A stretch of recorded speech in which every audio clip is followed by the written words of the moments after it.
ये संसार तुम्हें स्कॉलरशिप नहीं देता। संसार में आप चाहे जितना पिता बन लो, पुत्र बन लो, व्यवस्था अपना जागृत कर लो, लेकिन स्कॉलरशिप का मालिक कौन है? बोले परमात्मा है, वही देने वाले। तुम अच्छे हो कि बुरे हो, इसका परिणाम उनके हाथों में है। जस अपजस हानि लाभ जीवन मरण, ये 6 चीज प्रभु के हाथों में है। इसलिए वही सब जानते हैं, वही सब करते हैं। तो भगवान का कार्य क्या है? बोले तापत्रय विनाशाय श्री कृष्णाय वयम नमः। ऐसे श्री कृष्ण भगवान के चरणों में हम बारंबार प्रणाम करें, नमन करें। तो जैसे इस पवित्र भूमि पर बैठ करके हम कथा का आनंद ले रहे हैं, इस पवित्र भूमि का नाम बोले महाराज दनिहारा, ग्रामवासी, क्षेत्रवासी। अब और अगल बगल में जो गांव है उसका नाम तो मुझे ज्यादा याद नहीं है, परंतु दनिहारा के नाम से मैं जानता हूं।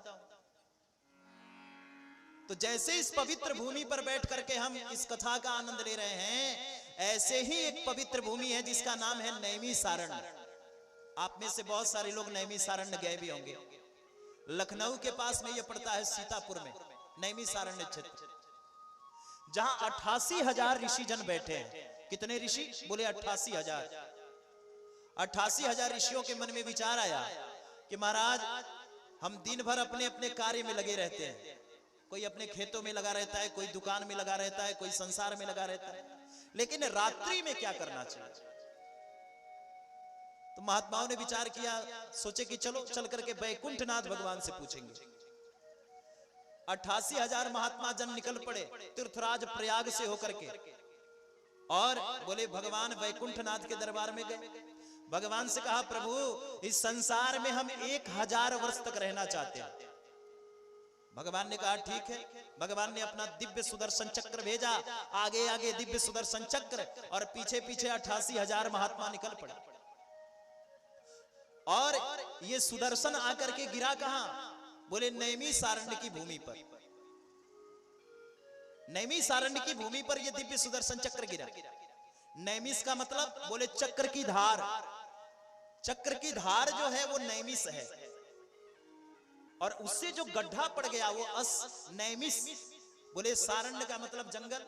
आप जाओगे कभी नैमिषारण्य में तो अगल बगल में बहुत सारा जंगल है, और वहां पर एक चक्र तीर्थ नामक एक चक्र तीर्थ है, एक कुआं है, जहां का पानी आज भी पता नहीं चलता, और बिल्कुल वहां गोल गोल सा चक्र की तरह घूमते रहता है। उसी का नाम है चक्र तीर्थ। यहां पर भगवान का सुदर्शन गिरा, आज भी इसका प्रमाण है। तो इस भूमि का नाम है नैमिषारण्य। यहीं पर 88,000 महात्मा, 1-2 महात्मा नहीं, 88,000 ऋषि जन बैठ गए। और कितने दिन के लिए? बोले वर्षम दिव्य सहस्रमन्ये निवासम परिकल्पितः। 1000 वर्ष के लिए बैठ गए। ये जितने भी आप भागवत सुनते हो, शिव महापुराण सुनते हो, जितने भी पुराण सुनते हो, और जितने भी व्रतों की कथाएं, आपने सत्यनारायण व्रत की कथा सुनी होगी, उसमें भी महाराज नैमिषारण्य का जिक्र है। जितने भी आप कथा सुनते हो, ये कहां लिखे गए महाराज? एक ही जगह, बोले नैमिषारण्य में। यह 88,000 महात्माओं के बीच की कथा है। यहीं पर 88,000 ऋषि जन बैठ गए और विचार करने लगे कि महाराज क्या करना चाहिए रात्रि में। तो किसी ने कहा महाराज प्रवचन कथा आदि होना चाहिए। एक ने कहा महाराज कथा सुनाएगा कौन? दूसरे बोले महाराज आप सुनाओ। तीसरे बोले हमको नहीं आती, आप सुनाओ। चौथे बोले हमको भी कथा नहीं आती, आप सुनाओ। अब सब एक दूसरे को कह रहे हैं आप सुनाओ, आप सुनाओ। इसी बीच में श्री सूत जी महाराज का आगमन हो गया। बोल सूत भगवान की जय। जैसे ही सूत जी का आगमन हुआ, 88,000 महात्मा खड़े होकर के सूत जी के चरणों में प्रणाम करने लगे। जैसे ही सूत जी के चरणों में प्रणाम किया, सूत जी महाराज घबराए और कहा ऋषियों, आप सब तो हमारे बाबा और परबाबा के उम्र के हो, और मैं ठहरा एक छोटा सा बालक। 20 वर्ष की हमारी अवस्था है, और मुझ 20 वर्ष के बालक को आप सब 88,000 महात्मा प्रणाम कर रहे हो। बाबा परबाबाओं की उम्र के हैं आप सब। महात्माओं ने कहा अरे सूत जी, धन वृद्ध्या बल वृद्ध्या आयु वृद्ध्या तथैव च तेन सर्वेपि ज्ञान वृद्ध्याश्च किंकिरा शिष्य किंकिरा। महाराज कोई धन में बड़ा होता है, कोई बल में बड़ा होता है, लेकिन इस संसार में बड़ा वही है जो ज्ञान में बड़ा होता है। इसलिए हे सूत जी महाराज, आप भले ही 20 वर्ष के बालक हैं, लेकिन आप तो परम ज्ञानी हैं। इसलिए हम आपको प्रणाम नहीं कर रहे, आपके परम ज्ञान को प्रणाम कर रहे हैं। सूत जी ने कहा, ऋषियों तो आप सब सुनना क्या चाहते हो? 88,000 महात्माओं ने कहा, महाराज पावना नाम च पावनम, ऐसी कोई पावन कथा सुना दो जिस कथा को सुन करके कृष्णम प्राप्ति करम शाश्वत तद्वाधुना, जिससे भगवान की प्राप्ति हो सके, कृष्ण की प्राप्ति हो सके। सूत जी महाराज हंसे और सूत जी ने कहा, ऋषियों हम तुम्हें भागवत की कथा सुनाएंगे। अब 88,000 महात्मा चौंक पड़े, बोले महाराज ये भागवत क्या है? और सबसे पहले भागवत किसने सुनी, कब सुनी, क्यों सुनी, और इस कथा को सुनने से होगा क्या, इसका लाभ बताओ। अरे भाई आप सब टेंट पंडाल के अंदर बैठे हैं अपना अपना समय लेकर के कथा सुनने के लिए, लेकिन इस कथा का परिणाम क्या है और इस कथा को सुनने से होगा क्या? जब तक जानोगे नहीं कथा समझ में नहीं आएगी। उसी प्रकार से जैसे ही भागवत का नाम लिया सूत जी ने कि हम तुम्हें भागवत सुनाएंगे, 88,000 महात्मा चौक पड़े, बोले महाराज ये भागवत क्या है? और सबसे पहले भागवत किसने सुनी, कब सुनी और क्यों सुनी? तब यहां पर बड़ी सुंदर सूत जी ने 88,000 ऋषियों से कहा, हे ऋषियों ध्यान से सुनो, हम सुनाते हैं। एकदा ही विशालायां चत्वारा ऋषियो मलाः सत्संगर्थ समायाता ददिसु तत्र नारदः।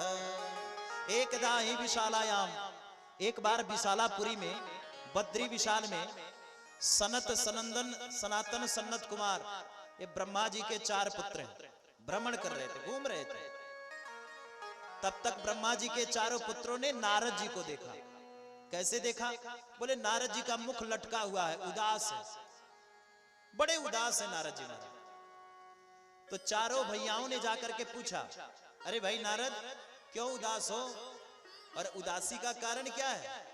अरे भाई जब गिरस्तों के यहाँ दुख आता है तो संतों की शरण में जाते हैं, महाराज जी बड़ा कष्ट है, और साधु संत ही महाराज दुखी हो जाएं तो गिरस्तों का क्या होगा? इसलिए बोलो भाई क्या कष्ट है, क्यों दुखी हो? तब नारद जी ने सारी वृतांत बताई। बोला भैयाओं, एक बार मैं इस संसार में घूम रहा था शांति की इच्छा से कि कहीं शांति मिले, तो पुष्करम च प्रयागम च काशी गोदावरी तथा हरिक्षेत्रम कुरुक्षेत्रम श्रीरंगम सेतुबंधनम। पुष्करम च प्रयागम च, पुष्कर गया जहां पर इकलौता ब्रह्मा जी का मंदिर है। ब्रह्मा जी का मंदिर आपको संसार में कहीं नहीं मिलेगा, लेकिन पुष्कर में मिलेगा। तो पुष्कर गए, वहां भी शांति नहीं मिला। प्रयागम च, प्रयाग में गए, वहां भी शांति नहीं मिला। हरिक्षेत्रम, हरिद्वार, वहां भी शांति नहीं। कुरुक्षेत्रम, जहां पर भगवान ने स्वयं अर्जुन को गीता का उपदेश दिया, वहां भी परम शांति नहीं। इसलिए महाराज तो सोचा कि कहीं शांति है नहीं, क्या किया जाए। इस संसार में मैं शांति की इच्छा से घूम रहा था, तो सोचा चलो संतों की शरण में चलते हैं, शायद महात्माओं की शरण में शांति हो। लेकिन जैसे ही संतों की शरण में गए तो वहां भी शांति नहीं। बोले क्यों? बोले पाखंडा निरता संतो, आजकल साधु संत भी महाराज पाखंड परायण होते चले जा रहे हैं। बोले महाराज ये बंगला किसका है, गाड़ी किसका है? बोले त्यागी जी महाराज का। अच्छा भाई त्यागी जी हैं तो बंगला गाड़ी घोड़े की क्या जरूरत? त्यागी तो त्यागी होता है। बोले महाराज ये बच्चे किसके हैं? बोले ब्रह्मचारी जी महाराज का। अच्छा भाई तो ब्रह्मचारी जी हैं तो बच्चे कहां से आ गए? बोले महाराज बड़ा हल्ला हो रहा है, शोरगुल्ला, ये कहां से आवाज आ रही है? बोले मौनी बाबा के आश्रम से। अरे भाई पहले से ही मौन है तो इतना शोरगुल्ला कहां से होने लगा? इसलिए पाखंड अनिर्ता संतो, आजकल साधु संत महात्मा भी महाराज पाखंड परायण होते चले जा रहे हैं।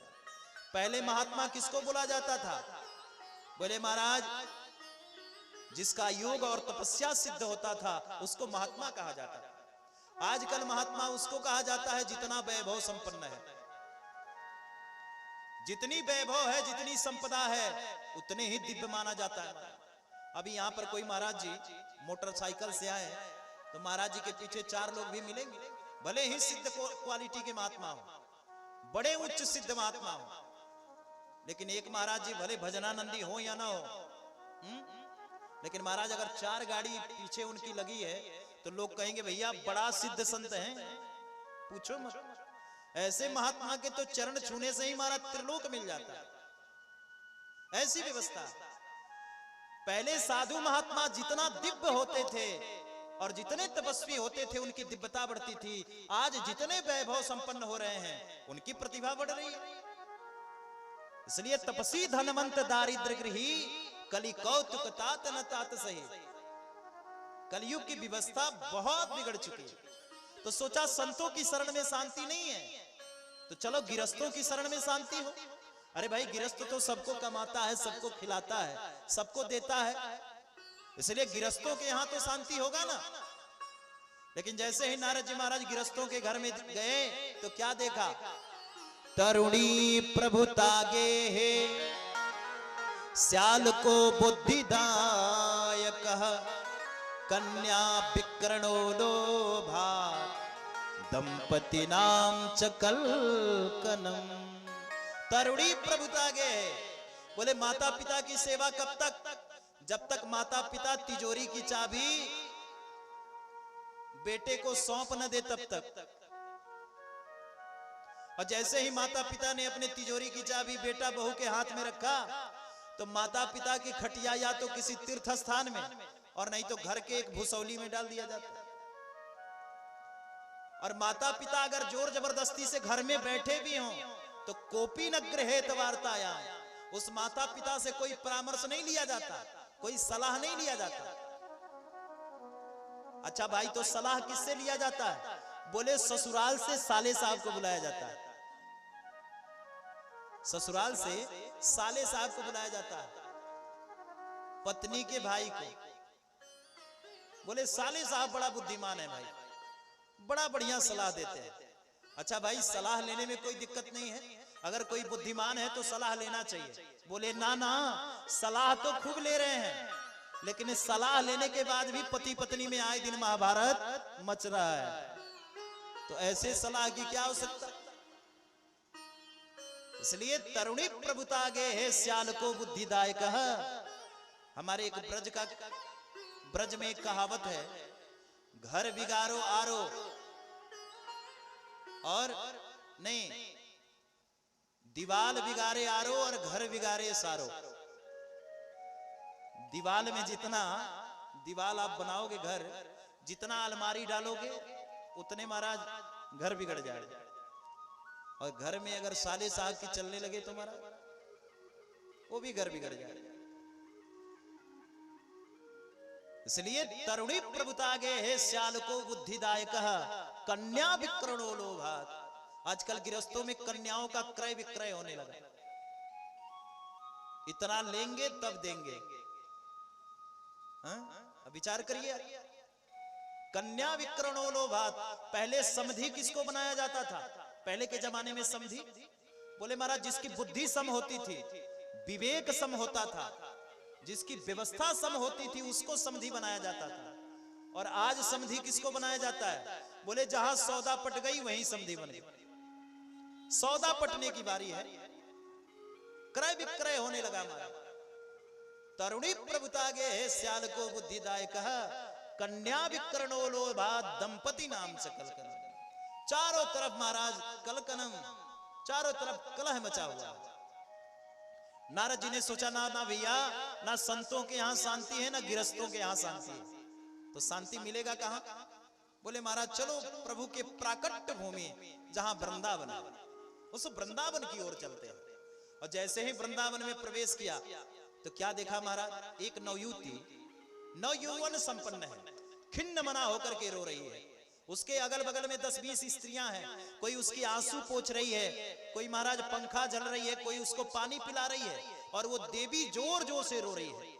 उसके बगल में 2 बुढ़े सो रहे हैं जो वृद्ध अवस्था में, बिल्कुल जर्जर अवस्था है इनकी, वृद्ध हैं, और देवी फूट फूट के रो रही है, विलाप कर रही है। जब नारद जी ने देखा इस देवी को रोते हुए, तो सोचा चल करके पूछूं कौन हो तुम। लेकिन नारद जी ने सोचा माताओं का समुदाय है, तो माताओं का तो भाव होता, 1 मिनट में रोना, 1 मिनट में हंसना। तो सोचा चल करके पूछ लो, लेकिन सोचा नहीं, कहीं मैंने जाकर के पूछा देवी जी आप कौन, और कहीं उसने डांट दिया, ये महाराज जी आपको क्या लेना देना, आप चलो अपने घर। इसलिए नारद जी ने सोचा कि चलो, लेकिन फिर सोचा नहीं, जाना नहीं चाहिए। लेकिन जब उस युवती ने नारद जी को देखा तो बोल पड़ी, भो भो साधु क्षणम तिष्ठा मप चिंता मपि नाशय दर्शनम तब लोकस्य सर्वथाम हरम परम। भो भो साधु क्षणम तिष्ठा। अरे नारद जी महाराज कहां से आ रहे हो और कहां भागे जा रहे हो। जब उस युवती ने नारद जी को देखा और बुलाया, तब नारद जी दौड़ करके आए, बोले काशी तुम, देवी जी आप कौन हैं, और का बिमऊ, ये आपके बगल में 2 बुढ़े जो सो रहे हैं, लेटे हैं जर्जर अवस्था में, ये कौन है, अचेतन अवस्था में पड़े हैं। अरे भाई परिचय तो बताओ। वद देवी स्वविस्तारम सर्वस्व दुखस्य कारणम। तुम्हारे दुख का कारण क्या है। एक बात का ध्यान देना, ये जीवन है, इस जीवन में सुख भी आएगा और दुख भी आएगा। सुख और दुख हमारे जीवन की व्यवस्थाएं हैं। लेकिन नारद जी ने क्या कहा, दुखस्य कारणम। हे देवी तुम्हारे दुख का कारण क्या है। दुख आएगा, ये संसार का नियम है, लेकिन जिस दिन पता चल जाए कि दुख इसी के कारण आ रहा है, उस दिन दुख होना, दुख का कारण ढूंढ लो, दुख समाप्त हो जाएगा। अरे भाई हम संसार में चिल्ला रहे हैं भैया बड़ा दुख है, बड़ा दुख है। अरे भाई कोई ना कोई तो कारण होगा। बेटा से अधिक मोह है और बेटा दारू पीने लगा तो दुख है। बेटी से बहुत अधिक मोह है और बेटी अगर कोई गलत रास्ते पर चलने लगी तो महाराज दुख है। बहू से मोह है और बहू अगर मान सम्मान नहीं करती तो उसका मोह, उसका दुख है। महाराज बोले धन का भी दुख है। अरे भाई धन का क्यों दुख है। अरे तो पूर्व जन्म में जिसने हमने अपने जीवन में जितने कमाए हैं, हमने अपने जीवन में जितना कमाया है उतना ही मिलना है, इससे अधिक नहीं मिलना। इसलिए अगर कारण समझ में आ जाएगा तो दुख आएगा ही नहीं। नारद जी ने क्या कहा, वद देवी स्वविस्तारम सर्वस्व दुखस्य कारणम। बोलो देवी तुम्हारे दुख का कारण क्या है।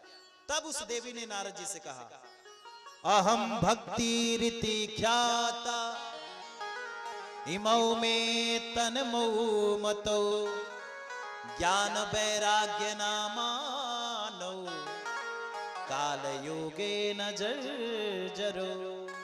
अहम भक्ति रीति ख्याता। अरे महाराज आप जानते नहीं, मेरा नाम भक्ति महारानी है और ये मेरे बगल में जो 2 बुढ़े सो रहे हैं अचेतन अवस्था में, ये कोई और नहीं मेरे ही पुत्र हैं। एक का नाम है ज्ञान और दूसरे का नाम है वैराग्य। लेकिन समय की विडंबना देखो महाराज, मैं मां हूं, मैं तो नवयुवती बन करके बैठी हूं, लेकिन मेरे जो छोटे छोटे पुत्र थे वो बिल्कुल वृद्ध हो चुके हैं, बुढ़े हो चुके हैं। अगर समय की यही व्यवस्था रही और मेरे पुत्र अगर स्वस्थ नहीं हुए तो मैं कहती हूं इदम स्थानम परित्यज्य विदेशे गम्यते मया। मैं भारत को छोड़ करके विदेशों में परिभ्रमण कर जाऊंगा, चली जाऊंगा। नारद जी ने हाथ जोड़ लिया, मां ऐसा मत करना, क्योंकि भक्ति केवल भारत में ही है। अच्छा ऑस्ट्रेलिया, जापान, श्रीलंका में भक्ति मिलेगी आप कहीं? इसलिए भक्ति कहां है, बोले महाराज भारत में। नारद जी ने हाथ जोड़ लिया, मां भारत को मत छोड़ना। और आजकल तो महाराज विदेशों के लिए हम ललायित रहते हैं। ए भैया बड़े इंटरनेशनल लेवल के लोग हैं, देश में भी रहते हैं और विदेश में भी रहते हैं। लेकिन नारद जी ने कहा भक्ति महारानी से, मां आप भारत मत छोड़ना। आप अगर भारत को छोड़ोगी तो भारत से सनातन समाप्त हो जाएगा। इसलिए माँ आप भारत में ही रहो और अपने ज्ञान और वैराग्य के साथ, और मैं आपके पुत्रों को स्वस्थ करने का कोई उपाय ढूंढता हूं। निकल पड़े श्री नारद जी महाराज और कहा माँ तब तक के लिए तुम प्रभु की पाद कमलों का सेवा करो, चरण कमलों का सेवा करो। भक्ति महारानी भगवान की भजन, और नारद जी महाराज उपाय ढूंढने लगे। ब्रज के नंदे लाला राधा जी के सांवरिया, सब दुख दूर हुए जब तेरा नाम लिया।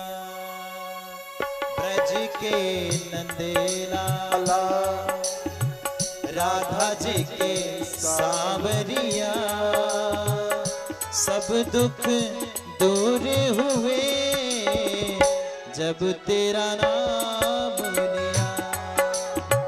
ब्रज के नंद लाला राधा जी के सांवरिया, सब दुख दूर हुए जब तेरा नाम लिया। सभी गाइए भाव से, बांके बिहारी लाल की जय।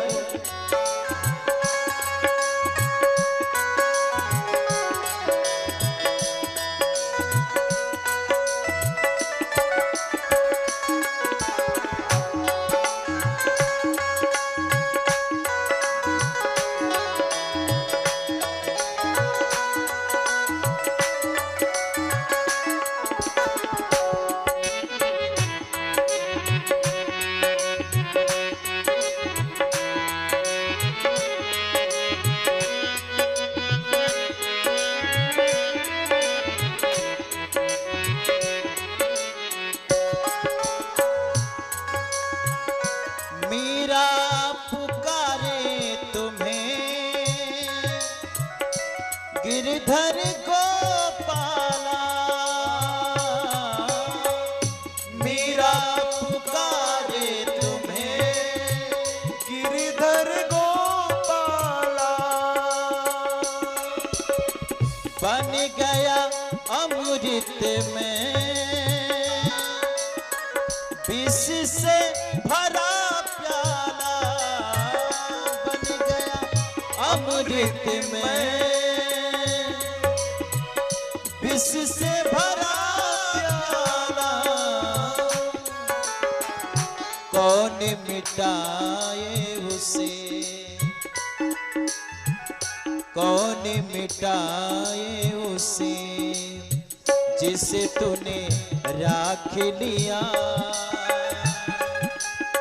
सब दुख दूर हुए जब तेरा नाम लिया। ब्रज के नंद लाला राधा झुके सांवरिया, सब दुख दूर हुए जब तेरा नाम लिया।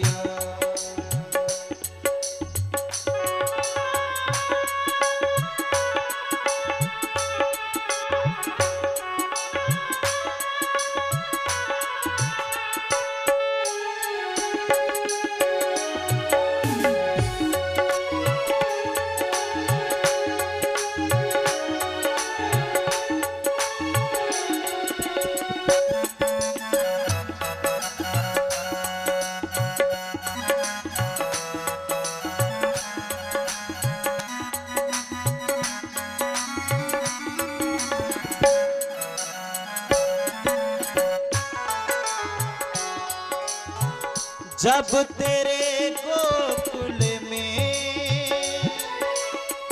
आई विपदा भारी, जब तेरे गोकुल में आई विपदा भारी,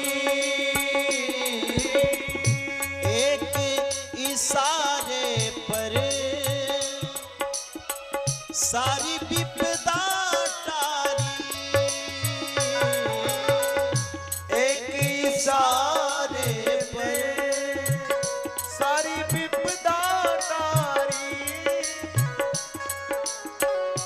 मोड़ गया गोवर्धन, मोड़ गया गोवर्धन। तूने जहां मोड़ दिया सब दुख दूर हुए, जब तेरा नाम लिया। ब्रज के नंद लाला श्री राधा जी के सावरिया, सब दुख दूर हुए जब तेरा नाम लिया।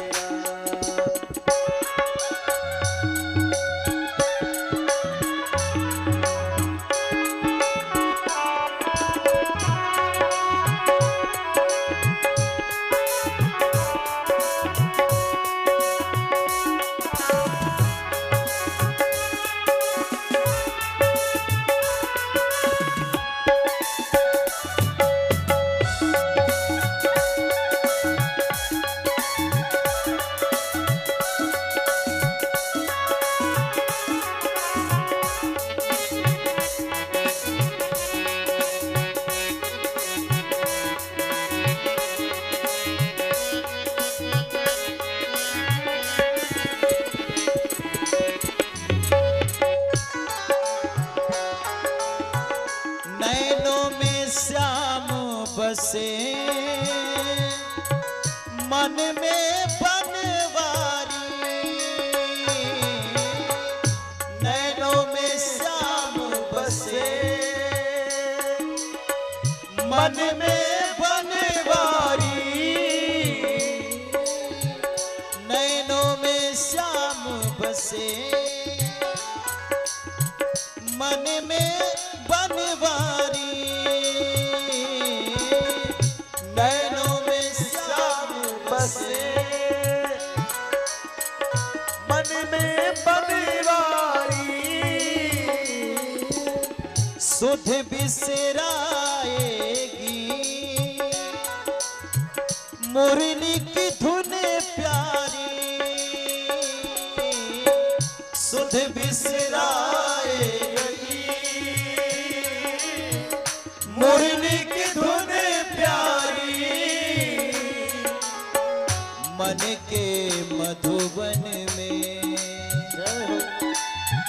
मन के मधुबन में रास रचाए रसिया, सब दुख दूर हुए जब तेरा नाम लिया। ब्रज के नंद लाला राधा जी के सावरिया, सब दुख दूर हुए जब तेरा नाम लिया। ब्रज के नंद लाला राधा जी के सावरिया, सब दुख दूर हुए जब तेरा नाम लिया, जब तेरा नाम लिया, जब तेरा नाम लिया। बोल भक्तवत्सल भगवान की जय हो। तो नारद जी महाराज निकल पड़े भक्ति महारानी के दुख को दूर करने के लिए। सर्वत्र घूमा, तब तक आकाशवाणी हो गई। व्योमवाणी सदाचार, आकाशवाणी हुई नारद, अगर ज्ञान वैराग्य को स्वस्थ करना चाहते हो तो इसके लिए तुम्हें सत्कर्म करना पड़ेगा। अब देखो भैया, धर्म क्या है और सत्कर्म क्या है। धर्म और सत्कर्म दोनों का अलग अलग भाषा है। धर्म किसे कहते हैं, ध्यान से सुनो। धर्म वो है कि आपके मन में विचार आ गया कि चलो भाई बाबा धाम चलना है, महादेव की शरण में। आपकी श्रीमती जी ने बढ़िया बढ़िया पेड़ा बनाया आपके लिए और कहा जाना और बाबा को चढ़ा देना, भोग लगा के लाना। आपने विचार किया और निकल पड़े। तब तक महाराज, अब चलते चलते महाराज, अब बाबा की मंदिर सामने दिखाई दे रही है। अब आप विचार कर रहे हो कि जाते ही चढ़ाऊंगा, तब तक यहां पर कोई रोने लगे महाराज, अचानक से आकर के कोई भिखारी और रो रो करके जोर जोर से कहे, महाराज बड़ा जोर से भूखा हूं, कई दिनों का भूखा हूं, जल्दी से मुझे कुछ खिलाओ। जब महाराज जोर जोर से चिल्लाने लगे, आपने बिना सोचे समझे बैग में जो पेड़ा रखा था वो पेड़ा को उठाया और निकाल करके सीधे उसे खिला दिया।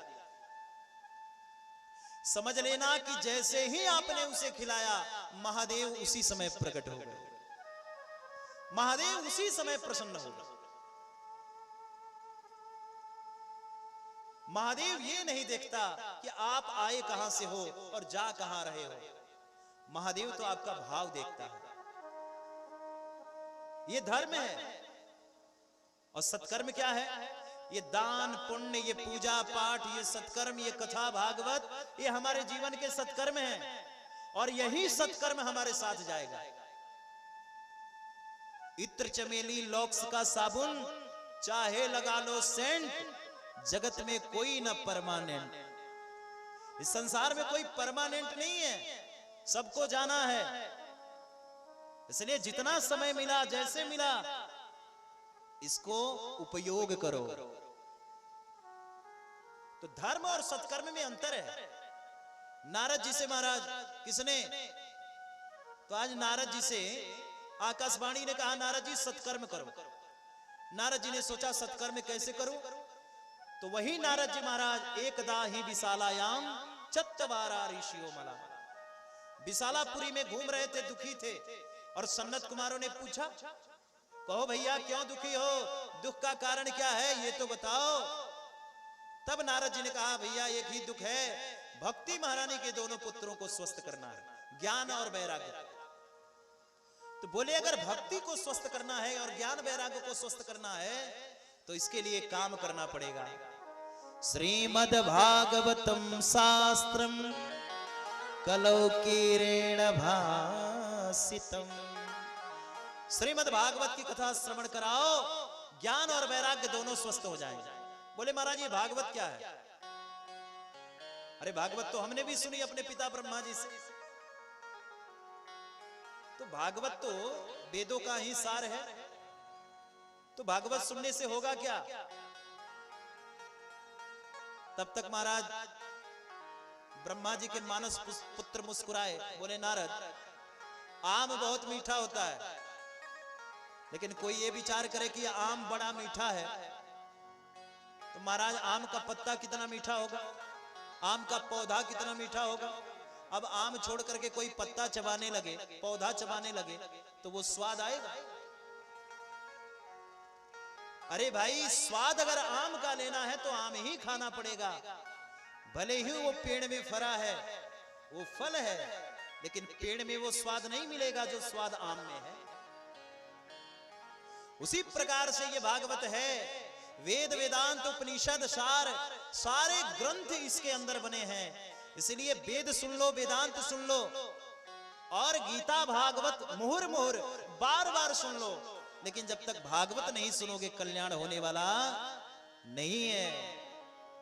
नारद जी के समझ में आई, नारद जी महाराज दौड़ पड़े और नारद जी ने सोचा भैया भागवत का आयोजन करूं, और आयोजन करूंगा तो ज्ञान वैराग्य स्वस्थ हो जाएंगे।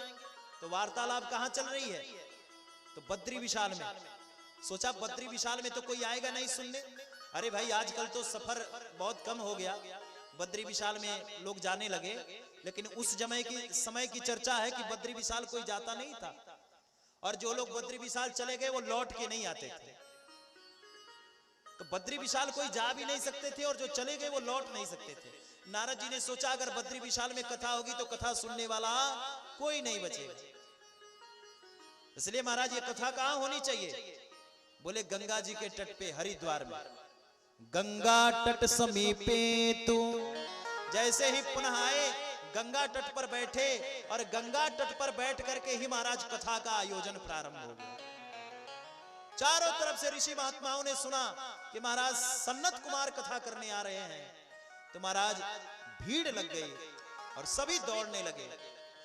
जय शब्दो नमः शब्दः शंख शब्द तथैव च, चारों तरफ से जय जयकार होने लगा, जय हो जय हो जय हो की उच्चारण होने लगे।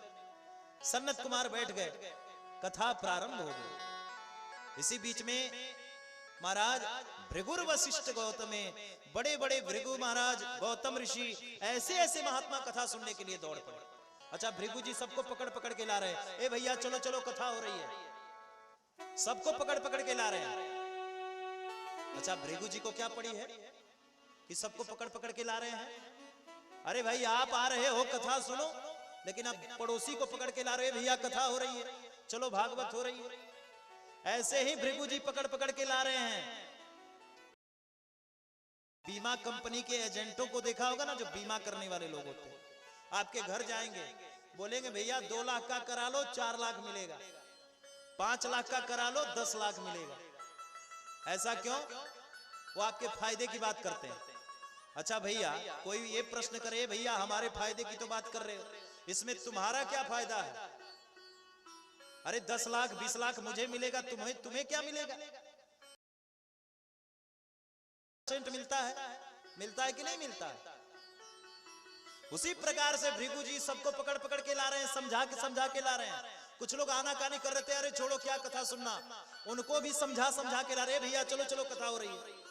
और जो नहीं आ रहे हैं उनको समझा के ला रहे हैं। क्यों?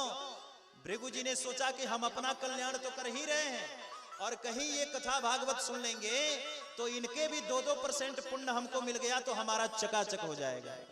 इसलिए सबको पकड़ के ला रहे हैं, चलो चलो भैया कथा हो रही है। इसलिए देखो भाई, धर्म और कर्म और सत्कर्म अकेले नहीं करना चाहिए। अरे भाई उनको भी बताओ जो महाराज इससे दूर हैं, उनको भी समझाओ जो सुनना नहीं चाहते, उनको भी जोड़ो जो जुड़ना नहीं चाहते, उनको भी समझा करके जोड़ के और फिर लाओ, और फिर पंडाल में बैठ करके कथा सुनाओ। और 7 दिन जब बीतेगा तो उसके पुण्य का 2-3% तुम्हें मिल जाएगा, तो तुम्हारा भी चकाचक और उसका भी चकाचक हो जाएगा। बोल भक्त वत्सल भगवान की जय। भृगु जी पकड़ के ला रहे हैं, सब बैठ गए महाराज, अभी तो कथा प्रारंभ हुई है। इतने में महाराज अभी केवल श्रीमद् भागवत का महात्म चरित्र हुआ, तब तक भक्ति महारानी अपने दोनों पुत्रों के साथ आ गई। भक्ति महारानी ने आकर के नारद जी से कहा, क्वतिष्ठामि, मैं कहां बैठूं? और ये मेरे 2 पुत्र हैं नारद, इनको कहां बिठाऊं ज्ञान वैराग्य? नारद जी ने कहा, माता जी आप यहीं बैठा दो ज्ञान वैराग्य। भक्ति महारानी ने कहा कि मैं कहां बैठूं? नारद जी ने मुस्कुरा करके कहा, मां आपको पूछना पड़ेगा, ये जितने बैठ करके कथा सुन रहे हैं इनके हृदय में आप प्रविष्ट हो जाओ। भक्ति सुतौ तौ तरुणौ गृहीत्वा प्रेमैक रूपा सहसो विरासित। श्री कृष्ण गोविंद हरे मुरारी नाथेति नामा निमुहुर्वदन्ति। हे भक्ति महारानी, आप श्रोता समुदाय के हृदय में बैठ जाओ। और भक्ति महारानी श्रोताओं के हृदय में जाकर के प्रविष्ट हो गई, क्योंकि भक्ति जब तक हृदय में रहेंगी तो भगवान आते रहेंगे। अच्छा, बिना भक्ति के भगवान आएंगे? कुछ लोग भगवान को बुलाना चाहते हैं और कहते हैं भैया मन चंगा तो कठौती गंगा, मन चंगा कर लो भगवान आ जाएंगे। अच्छा, भगवान तो सामने आ गए, लेकिन भगवान मन में नहीं आना चाहते। क्यों? चंगा बनाया ही नहीं। कह तो रहा है कि मन चंगा, लेकिन पहले चंगा बन तो जा। मन में क्या क्या भरा है? बोले काम क्रोध लोभ मद ईर्ष्या छल कपट चोरी बेमनत्व, ये सब मन में भरा है। और भगवान आना भी चाहते हैं तो पहले दरवाजे पर खड़े होके देखते हैं, और जैसे ही दरवाजे पर पहुंचे तो क्या देखा? हाउसफुल है, पहले से ही हाउसफुल। क्या भरा है भाई? बोले काम क्रोध लोभ मद ईर्ष्या छल कपट चोरी बेमनत्व, ये सब महाराज मन में ही भरा है। तो भगवान ने जब देखा हाउसफुल है तो भगवान आ भी गए और चले भी गए, आए नहीं, हृदय भवन में नहीं उतरे। लेकिन अगर भगवान को हृदय भवन में उतारना चाहते हो कि भगवान हमारे हृदय में आ जाए, तो भैया क्या करना पड़ेगा? बोले भक्ति महारानी को बुला लो। भक्ति जब हृदय में आएंगी तो क्या करेंगी? बोले हृदय भवन को झाड़ू पोछा करके साफ कर देंगे। माताओं का काम है ना साफ सफाई करने में, भाई लोग आगे नहीं होते, माताएं सबसे आगे होती है। इसलिए न गृहिणी गृहमित्याहु गृहिणी गृहमुच्यते। अरे ईंट पत्थर के मकानों को घर थोड़ो कहते। घर चाहे 2 मंजिल बना लो, 4 मंजिल बना लो, 10 मंजिल बना लो, चाहे जितना बढ़िया घर बना लो, लेकिन अगर घर वाली अच्छी नहीं है तो घर बेकार है, चौपट है। और घर चाहे फूस और मड़ई का हो, खपड़े का हो, लेकिन घर वाली अच्छी है तो वही महल है। इसलिए न गृहिणी गृहमित्याहु गृहिणी गृहमुच्यते। ईंट पत्थर के मकान घर नहीं है, घर वाली ही घर होती है।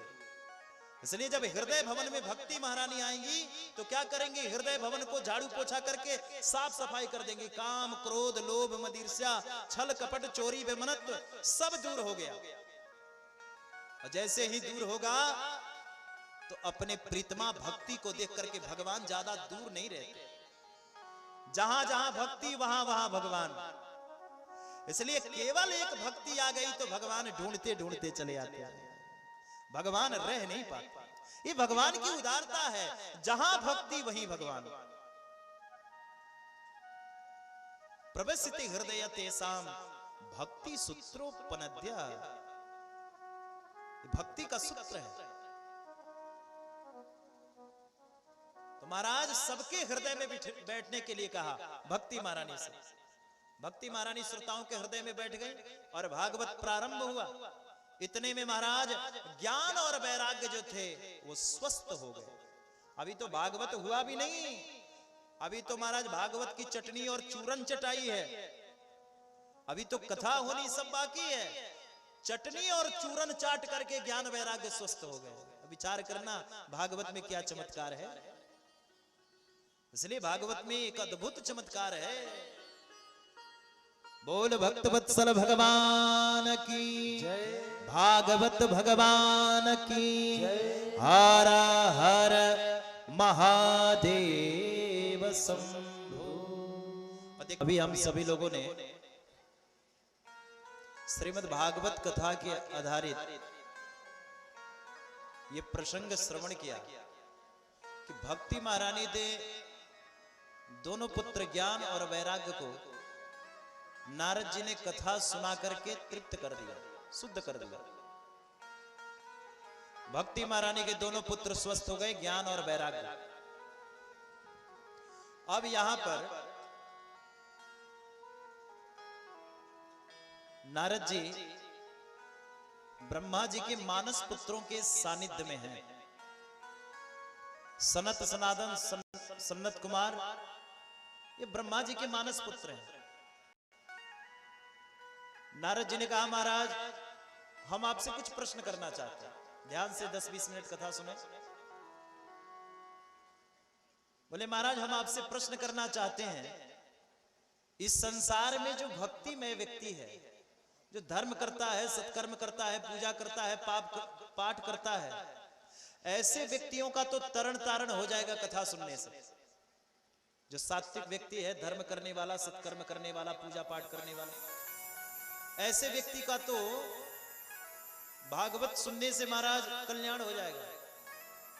लेकिन जिसने अपने जीवन में ना कभी सत्कर्म किया हो, ना सत्संग किया हो, ना धर्म किया हो, और दिन रात जो बेविचार व्यवस्था में लगा हुआ है, दिन रात जो पाप कृत कर्म में लगा है, क्या ऐसे व्यक्तियों का भी कल्याण हो जाता है कथा सुनने से, भागवत सुनने से? बोले महाराज बिल्कुल हो जाता है। बोले महाराज इसका प्रमाण क्या है? देखो भाई बिना प्रमाण का कुछ चीज पुष्ट नहीं है। भाई डॉक्टर साहब पढ़ के आए हैं, वो भी इंग्लैंड से, तो प्रूफ तो करना पड़ेगा ना कि भाई आप बहुत अच्छे डॉक्टर हैं। उसी प्रकार से भाई बिना प्रमाण का कोई बात नहीं। तो ये बताओ कि पापियों का भी कल्याण होता है कथा सुनने से, इसका प्रमाण बताओ, इसका भी कोई प्रमाण है? बोले महाराज बिल्कुल प्रमाण है। अच्छा कैसे प्रमाण है? सन्नत कुमारों ने कहा नारद हम तुम्हें एक ऐतिहासिक कथा सुनाते हैं, ध्यान से सुनो। एक समय की बात है, तुंगधागा नदी के तट पर एक पंडित जी महाराज रहते हैं, जिन पंडित जी का नाम है पंडित आत्मदेव शर्मा। पंडित जी महाराज बड़े सीधे साधे ब्राह्मण हैं, लेकिन पंडित जी की जो पंडिताइन है थोड़ा बड़ी खतरनाक प्रवृत्ति की। बोले महाराज क्या? जब तक पड़ोसियों से बार झगड़ा लड़ाई नहीं हो जाता, पेट का पानी भी नहीं पचता। नाम है धुंधली पंडित जी, और पंडिताइन का नाम है धुंधली देवी। तो महाराज सीधा साधा ब्राह्मण है, दिन रात और लोगों में इनकी काफी ख्याति है, लेकिन पत्नी से थोड़ा उदास रहते हैं। लेकिन जीवन में विशेष उदासी का एक ही कारण है, क्या? बोले जीवन में कोई संतति नहीं है, संतान नहीं है। इसलिए पंडित जी दिन रात दुखी रहते हैं कि हाय मैं इतना संपदा कमा लिया, धन कमा लिया, वैभव कमा लिया, लेकिन जीवन में इसका भोग करने वाला कोई नहीं, मैं क्या करूं, कहां जाऊं? और जैसे ही पंडित जी घर से बाहर निकलते हैं, लोग महाराज इनको ताना देने लगते हैं। एक बार दुखी होकर के ब्राह्मण निकल पड़ा, क्यों? बोले मरने के लिए। गृहम कत्वा वनम गतः, घर छोड़ दिया, मरने के लिए निकल पड़ा। गृहम कत्वा वनम गतः, घर छोड़ करके जंगल में पहुंचा। जंगल में गया और जाकर के एक वृक्ष के नीचे जोर जोर से रो रहा था। इसी बीच में एक महात्मा जा रहे थे। महात्मा ने रोते हुए ब्राह्मण को देखा, तो महात्मा ने जाकर के पूछा, भो विप्र कथम रोदसी, हे विप्र देवता क्यों रो रहे हो? रोने का कारण क्या है, बताओ। जब उस विप्र देवता ने उस संत को देखा तो रोने लगे, और रोते रोते बोले महाराज मैं अपने जीवन की क्या बात बताऊं, मेरे जीवन में कोई संत नहीं है, इसलिए बड़ा दुखी रहता हूं। संत ने समझाया, अरे ब्राह्मण हम तो सोच रहे थे कि भाई तू रो रहा है भगवान के लिए, तू भगवान के लिए रो रहा है, तू बेटा और बेटी के लिए रो रहा है।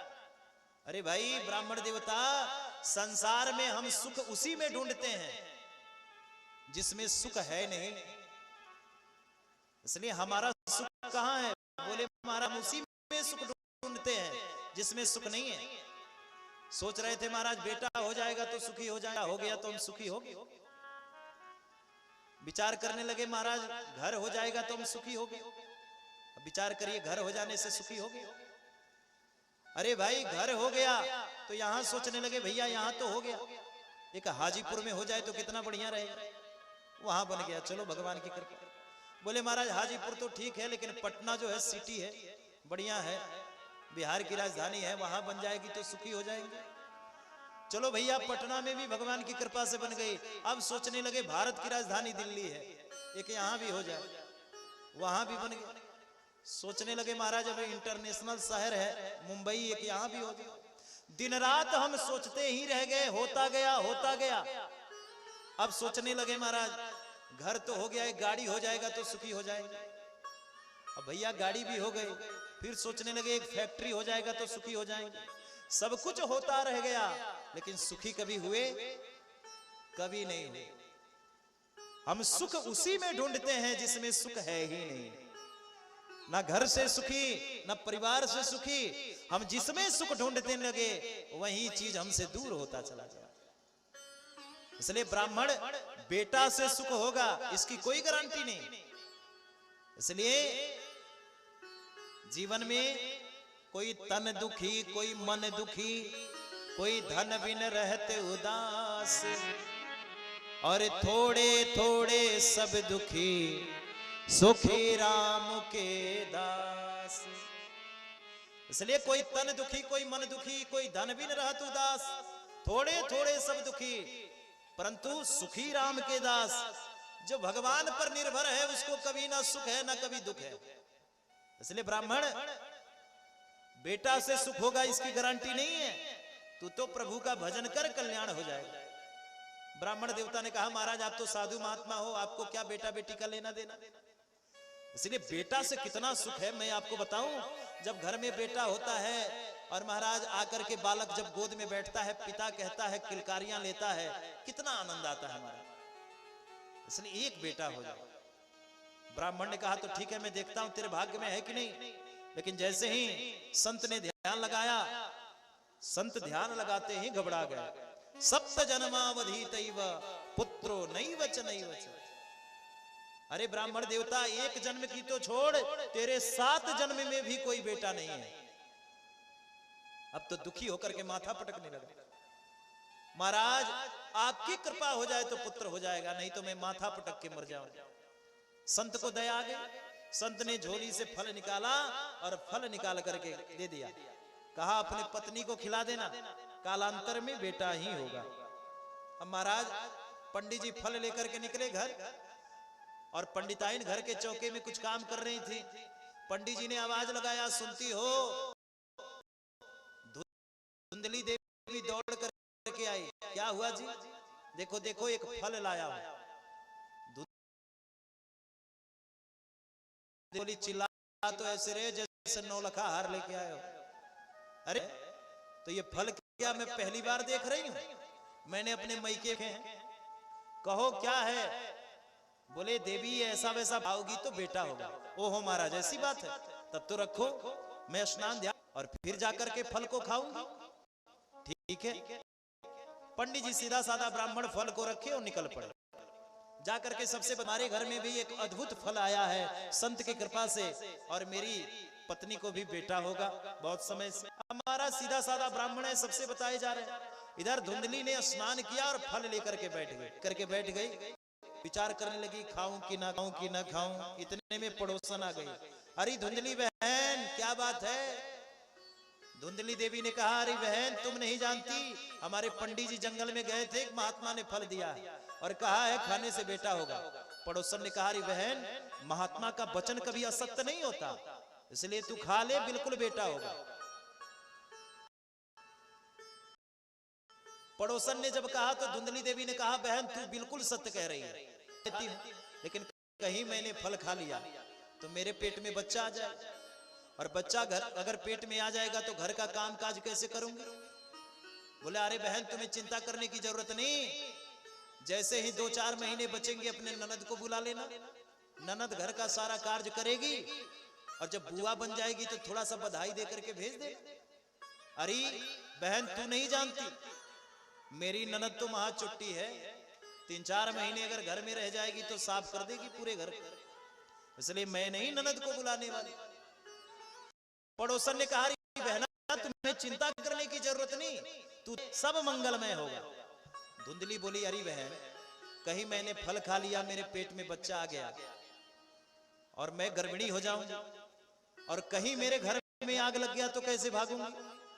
पड़ोसन बोली, अरे भाई, इतना क्यों सोचती है? तू तो फल खा ले, ये तो फल खा लेती, लेकिन कहीं मैंने फल खा लिया तो हमने सुना है बहन, देव जी महाराज तो अपने मातृगर्भ में 12 साल रह गए, 12 वर्ष रह गए, और कहीं मेरा बेटा 2-4 वर्ष मेरे पेट में रह गया तो मेरा क्या होगा? पड़ोसन का माथा गर्म हो गया। पड़ोसन ने कहा, जो तेरे जी में आए सो कर, मैं तो चली। पड़ोसन निकल पड़े। और इधर महाराज, धुंधली ने फल नहीं खाया। इदम भक्षा पतम तो त्वम ततः पुत्रो भविष्यति। फल नहीं खाया। एवं कुतर्क योगे न तत्फलम नैव भक्षितम। इतने कुतर्क की कैंची चलाई कि फल को छोड़ दिया। इतने में उसकी बगल की बहन एक आ गई, जो बगल के गांव में ब्याही थी। आकर के बोली, अरे धुंधली बहना, प्रणाम प्रणाम बहना, आओ आओ